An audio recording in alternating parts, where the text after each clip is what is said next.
राज्यात नाही तर देशभरात शिवजयंती मोठ्या उत्साहात साजरी केली जाते।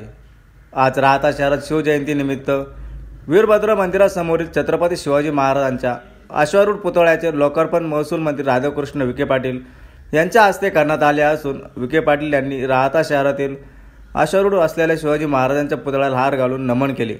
यावेळी मोठ्या संख्येने राहता शहरातील ग्रामस्थ उपस्थित होते। न्यूज 17 साठी अजय जाधव राहता शहरामध्ये आपले सहर्ष स्वागत।